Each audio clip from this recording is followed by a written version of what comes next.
السلام عليكم ورحمة الله وبركاته. الحمد لله رب العالمين والصلاة والسلام على أشرف المرسلين وعلى آله وأصحابه وأزواجه وذرياته وأهل بيته أجمعين. கண்ணியத்திற்கும் மேன்மைக்கும் உரிய பெரியோர்களே, சகோதரர்களே, எல்லாம் உள்ள அல்லாஹ் ஜல்ல ஜலாலுஹு நாம் செய்யக்கூடிய எல்லா நற்காரியங்களையும் முகஸ்துதி இல்லாமல் இஹ்லாஸான முறையில் இறைவனுக்காக மட்டுமே செய்யப்பட்ட நல்வணக்கங்களில் நம் வணக்கங்களை அல்லாஹ் அங்கீகரித்துக் கொள்வானாக. நாம் செய்யக்கூடிய வியாபாரங்களிலும் தொழில்துறைகளிலும் நஷ்டமில்லாத ஹலாலான முறையில் நிரம்ப லாபத்தை பெற்று அந்த லாபகரமான வாழ்க்கை கொண்டு தம் தேவைகளையும் தேவை உடையவர்களின் தேவைகளை நிறைவேற்றக்கூடிய நல்ல பொருளாதாரத்தின் உள்ள விசாலத்தையும் அல்லாஹ் நம் அனைவர்களுக்கும் வழங்கி வருவானாக. கஞ்சத்தனம் என்கிற தீய பண்பை விட்டு அல்லாஹ் நம்மை பாதுகாத்துக் கொள்வானாக. இந்த உலகத்தில் நம்மை வாழ வைக்கும் காலம் எல்லாம் நோயுடைய உடல் ஆரோக்கியத்தோடு வாழ செய்வானாக. அந்த ஆரோக்கியமான வாழ்க்கை கொண்டு அல்லாஹ் ரசூல் நெருங்கக்கூடிய அனைத்து நல்ல முறைகளையும் புரியக்கூடிய நல்ல முத்தகின்களின் கூட்டத்தில் அல்லாஹ் நம்மை ஆக்கி வருவானாக. திடீர் மரணங்களை விட்டும் தீய மரணங்களை விட்டும் அல்லாஹ் நம்மையும் நம் குடும்பத்தையும் நம் சமூகத்தையும் முழுமையான முறையில் பாதுகாத்துக் கொள்வானாக. மருத்துவமனையின் செலவினங்களை விட்டும் வேதனைகளை விட்டும் அல்லாஹ் நம்மை காத்தருள்வானாக. நம்மில் யாரெல்லாம் நோயால் பாதிக்கப்பட்டு வீடே கதி என்றும் ஆஸ்பத்திரியை கதி என்றும் அலைந்து திரிந்து கொண்டிருக்கிறார்கள் மக்களுக்கெல்லாம் நோயை போக்கி உள்ள ஆரோக்கியத்தை வழங்கி அருள்வானாக. அவர்களை கொண்டவர் குடும்பத்திற்கும் சமூகத்திற்கும் நல்ல பலன்களை தந்தருள்வானாக. நாம் இந்த உலகத்தில் வாழ்ந்து மறைகிற நேரத்தில் லா இலாஹ இல்லல்லாஹ் முஹம்மது ரசூலுல்லாஹ் என்ற கலிமாவை மொழிந்து ஜன்னத்துல் ஃபிர்தௌஸை கண்ணால் கண்டு அகமகிழ்ந்து சிரித்தவனமாக மரணிக்கக்கூடிய நல்பாக்கியம் பெற்ற மக்களில் அல்லாஹ் நம்மை ஆக்கிக் கொள்வானாக. மரணித்தும் மரணிக்காத இறைநேசரின் கூட்டத்தில் அல்லாஹ் நம்மை ஆக்கி அருள்வானாக. நாளை மறுமையில கண்மணி முஹம்மது ரசூலுல்லாஹி ஸல்லல்லாஹு அலைஹி வஸல்லம் அவர்களின் திருக்கரங்களால் ஹவுதுல் கௌசர் என்கிற தடாகத்தின் நிர்வரி அன்னாரின் ஷஃபாஅத்தை பெற்று அன்னாரின் கரம் பிடித்து ஜன்னத்துல் ஃபிர்தௌஸ் என்ற உயர்ந்த சொர்க்கத்தில் அவரோடு அல்லாஹ் நம்மை சங்கமிக்க செய்வானாக. எல்லாவற்றுக்கும் மேலாக இறை அன்பை பெற்று இறைவனை பார்த்து பரவசமடையக்கூடிய அருளிக்காவையும் ரிதாவையும் பெற்ற மக்களாக அல்லாஹ் நம்மை ஆக்கி அருள்வானாக. அருமையான முஃமின்களே, ஈதுல் அத்ஹா ஹஜ் பெருநாளுடைய வாழ்த்துக்களை தெரிவித்துக் கொள்கிறேன். எல்லாம் வல்ல அல்லாஹ் ஜல்ல ஜலாலுஹு இன்றைய தினம் போல் என்றென்றும் அல்லாஹ் ஜல்ல ஜலாலுஹு நம்மை மன மகிழ்ச்சியோடு அல்லாஹ் நம்மை ஆக்கி அருள்வானாக. பெருநாள் தினத்தில் நாம் எப்படி நடந்து கொள்ள வேண்டும் என்பதை கண்மணி முஹம்மது ரசூலுல்லாஹி ஸல்லல்லாஹு அலைஹி வஸல்லம் சொல்லுகிறார்கள். ஹஜ் பெருநாளை பொறுத்த வரைக்கும் பெருமானார் ஸல்லல்லாஹு அலைஹி வஸல்லம் அவர்கள் உணவு உண்ணாமல் தொழுகைக்கு வருவார்கள். ஏனென்று சொன்னால், நாம் அதுக்கு பிறகு தொழுகையை முடிச்சுட்டு போய் குர்பானி கொடுத்து நாம் கொடுத்த குர்பானியில் மனமகிழ்ச்சியோடு வயிறார உண்ணுவதற்காகவே பெருமானார் ஸல்லல்லாஹு அலைஹி வஸல்லம் ஹஜ் பெருநாளுக்கு வருவதற்கு முன்பாக எதையும் சாப்பிடாமல் வருவார் என்று ஹதீஸில் வருகிறது. ஆகவே இந்த ஹஜ் பெருநாளை பொறுத்த வரைக்கும் உண்ணாமல் வருவது ஒரு சுன்னத்தான ஒரு காரியம். அதற்கு முன்பாக ஹஜ் பெருநாள் தினத்தன்று நான் ஹஜ் பெருநாள் தொழுகைக்காக குளிக்கிறேன் என்று நியத்து வைப்பதும் அது முஸ்தஹப்பான ஒரு காரியமாக இருக்கிறது. அது மட்டுமல்ல, கண்மணி முஹம்மது ரசூலுல்லாஹி ஸல்லல்லாஹு அலைஹி வஸல்லம் அவர்கள் ஹஜ் 2 பெருநாளைக்குமே பெருமானார் ஸல்லல்லாஹு அவர்கள் புத்தம் புதிய ஆடை உடுத்துவார்கள். இல்லை என்று சொன்னால் இருக்கிற ஆடையும் நல்ல ஆடையை அணிய வேண்டும் என்று நம்மிடத்தில் சொல்லியிருக்கிறார்கள். எனவே முடிந்த வரைக்கும் நல்ல ஆடைகளை உடுத்திக் கொள்ள வேண்டும். அதிலும் பெருமானார் ஸல்லல்லாஹு அலைஹி வஸல்லம் பிடித்தமான ஆடை வெண்ணிற ஆடை என்பதையும் மனதில் வைத்துக் கொள்ள வேண்டும்.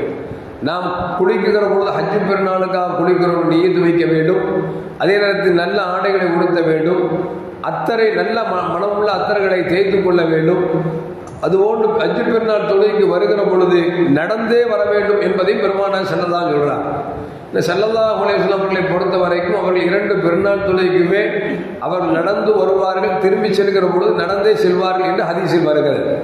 அதிலும் பெருமானார் ஸல்லல்லாஹு அலைஹி வஸல்லம் பெருநாள் தொழுகைக்கு வருகிற பொழுது ஒரு பாதையில் வருவார்கள். தொழுகை முடிந்து செல்கிற பொழுது வேறொரு பாதையில் செல்வார்கள். உதாரணத்துக்கு ரைட் சைடில் அப்படி வர்றோம் அப்படின்னா போகும்போது அப்படி லெஃப்ட் சைடில் போயிட வேண்டியதுதான். ஒரு சின்ன மாற்றம், சுன்னத்தான ஒரு காரியம். எனவே நாம் தொழுகைக்கு வருகிற பொழுது ஒரு பாதை என்று சொன்னால் திரும்பி செல்கிற பொழுது மற்றொரு பாதை வழியாக செல்வது ஆக சிறந்தது. இந்த ஹஜ் பெருநாளில் செய்யக்கூடிய அமல்களில் சிறந்த அமல் தக்பீரை அதிகம் சொல்ல வேண்டும். அல்லாஹு அக்பர் அல்லாஹு அக்பர் லா இலாஹ இல்லல்லாஹ் அல்லாஹு அக்பர் அல்லாஹு அக்பர் வலில்லாஹில் ஹம்த் என்று சொல்ல வேண்டும். இந்த தக்பீர் எப்படி நிகழ்ந்தது என்று சொன்னால், இப்ராஹிம் அலைஹிஸ்ஸலாம் தன்னுடைய மகன் இஸ்மாயில் அலைஹிஸ்ஸலாம் அவர்களை அறுக்குகிற பொழுது அப்பொழுது அல்லாஹ் ஜல்ல ஜலாலுஹு சோதனையை அவர் வெற்றி பெற்று விட்டார் என்று ஜிப்ரீல் அலைஹிஸ்ஸலாம் மூலமா ஒரு ஆட்டை கொடுத்து அனுப்பினார். அப்படி கொடுத்து அனுப்புகிற பொழுது ஜிப்ரீல் அலைஹிஸ்ஸலாம் வேகமாக வருகிற பொழுது அல்லாஹு அக்பர் அல்லாஹு அக்பர் என்று சத்தம் போட்டே வந்தார்கள். இதை கேட்ட இஸ்மாயில் அலைஹிஸ்ஸலாம் சொன்னார்கள், லா இலாஹ இல்லல்லாஹு அல்லாஹு அக்பர் என்று சொன்னார்கள். இந்த சப்தத்தை கேட்ட இப்ராஹிம் அலைஹிஸ்ஸலாம் அல்லாஹு அக்பர் வலில்லாஹில் ஹம்து என்கிற இந்த கலிமாக்களை 3 பேரும் சேர்ந்து சொன்ன கலிமா என்பதால் இந்த நாளில் நாம் அந்த ஐயாமு தஷ்ரீக் என்று சொல்லக்கூடிய வருகிற செவ்வாய்க்கிழமை அசர் வரைக்கும் நாம் தக்பீரை அதிகம் சொல்ல வேண்டும். அதிலும் குறிப்பாக ஃபர்தான தொழுகைக்கு பிறகும் என்ன தொழுகை தொழுதாலும் நாம் தனியாகவோ அல்லது ஜமாத்தாலோ சேர்ந்து தொழுதாலும் சரி நாம் தக்பீரை சொல்ல வேண்டும் என்று இமாம்கள் நமக்கு பணித்திருக்கிறார்கள். ஏவேதான் எல்லா பள்ளிவாசல்களிலும் அரஃபாவுடைய தினம் ஃபஜ்ரிலிருந்து அந்த ஐயாமு தஷ்ரீக் என்று சொல்லக்கூடிய வருகிற செவ்வாய்க்கிழமை அசர் வரைக்கும் தக்பீரை எல்லா பள்ளிவாசல்களிலும் இமாம்கள் சொல்லிக் கொடுப்பார்கள். மாமூம்கள் சொல்வதற்கு காரணம் என்று சொன்னால் இந்த தக்பீரில் 3 பேரின் பங்கு இருக்கிறது. ஒன்று ஜிப்ரீல் அலைஹிஸ்ஸலாம், இரண்டாவது இஸ்மாயில் அலைஹிஸ்ஸலாம், மூன்றாவது இப்ராஹிம் அலைஹிஸ்ஸலாம். 3 பேர் சேர்ந்து சொன்ன தக்பீரை சொல்வதை அல்லாஹ் விரும்புகிறான் என்பதையும் நாம் மனதில் வைத்துக் கொள்ள வேண்டும். அதே நேரத்தில் நாம் தொழுது முடிந்து சென்ற பிறகு நாம் குர்பானி கொடுக்க இருக்கிறோம். இந்த குர்பானி இஹ்லாஸான முறையில் இறைவன் எனக்கு கொடுத்தால் இறைவனுக்காக கொடுக்கிறேன் என்கிற எண்ணம் இருக்க வேண்டும். அது மட்டுமல்ல அருமையான மக்களை, இந்த பெருநாள் தினத்தில் ஆக சிறந்த செயல்களில் நபிகள் நாயகம் ஸல்லல்லாஹு அலைஹி சொல்கிறார்கள், சொந்த பந்தங்களை நாம் சேர்ந்து வாழ வேண்டும். பகைமை இருந்தால் கூட பகைமையை அகற்ற வேண்டும் என்று நபிகள் நாயகம் ஸல்லல்லாஹு அலைஹி வஸல்லம் சொல்லித் தருகிறார்கள். எனவே முடிந்த வரைக்கும் சொந்த பந்தங்களிடத்தில் நாம் ரொம்ப ஒட்டுகிறோமோ அல்லது உரசுகிறோமோ இல்லையோ ஒரு சலாமை கொண்டு முவானக்காவை கொண்டு நமக்கு மத்தியில் இருக்கக்கூடிய பகைமையை அகற்ற வேண்டும் என்று நபிகள் நாயகம் ஸல்லல்லாஹு அலைஹி வஸல்லம் சொல்லித் தருகிறார்கள். இந்த நாள் இருக்கிற இந்த நாளில சைத்தானோட ஊசலாட்டங்கள் அதிகமாக இருக்கும். கணவன் மனைவிக்கு மத்தியில் பிரச்சனை ஏற்படுத்துவது, அதுவும் பெற்றோருக்கும் பிள்ளைக்கு மத்தியில் பிரச்சனை ஏற்படுவது, அதுபோன்று ஜமாத்துக்கும் ஜமாத் மக்களுக்கும் மத்தியில் பிரச்சனை ஏற்படுத்துவது, இதுவெல்லாம் சைத்தானின் வேலை என்பதை விளங்கிக் கொள்ள வேண்டும். எனவே முடிந்த வரைக்கும் நல்ல நாட்களில் நமக்கு மத்தியில் கோபதாபங்கள் இருந்து சொன்னால் முடிந்த வரைக்கும் அடக்கிக் கொள்ள வேண்டும். தவிர நாம் அதை எழுச்சியோடு எழுதுவோம் என்று சொல்லி நாம் சண்டையிட்டோம் என்று சொன்னால் அப்போ ஹஜ்ஜு பெருநாளாக இருக்கார். ஏனென்று சொன்னால் ஹஜ்ஜு பெருநாள் என்பது எல்லோருக்கும் மன சந்தோஷத்தை தரக்கூடிய இந்த நன்னாளில் தேவையற்ற பேச்சுகளை பேசி நமக்கு மத்தியில் கலகத்தையோ அல்லது சண்டையோ வாய் தகராறையோ ஏற்படுத்திக் கொள்ளக்கூடாது. அப்படி ஏற்படுத்தினால் நம்மிடத்தில் சைத்தான் ஊசலாடி விட்டான், சைத்தானுடைய வேலையை செய்ய ஆரம்பித்து விட்டான் என்பதை நாம் மனதில் வைத்துக் கொள்ள வேண்டும். எனவே முடிந்த வரைக்கும் சைத்தான் ஊசலாட்டத்திற்கு நாம் தலை சாய்த்து விடக்கூடாது. இன்றைக்கு ஹஜ்ஜு பெருநாள் தொழுகை சரியாக 7:30 மணிக்கு தொழுகை நடைபெறும் தெரிவித்துக் கொள்கிறோம். எனவே தாங்கள் முடிந்த வரைக்கும் வேகமாக சென்று குளித்து முடித்து நல்ல புத்தாடைகளை உடுத்து நல்ல அத்தர்களை தேய்த்துக் கொண்டு நாம் வீடுகளிலேயே ஒளி செய்து வந்தோம் என்று சொன்னால் அது இன்னும் சால சிறந்தது என்பதை பெருமானார் ஸல்லல்லாஹு அலைஹி சொல்லி தருகிறார்கள்.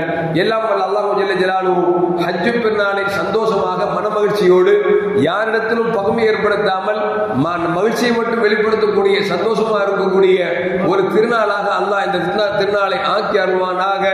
அஸ்ஸலாமு அலைக்கும் வரஹ்மத்துல்லாஹி வபரகாத்துஹு. ஸல்லல்லாஹு அலா முஹம்மத் ஸல்லல்லாஹு அலைஹி வஸல்லம். ஸல்லல்லாஹு அலா முஹம்மத் ஸல்லல்லாஹு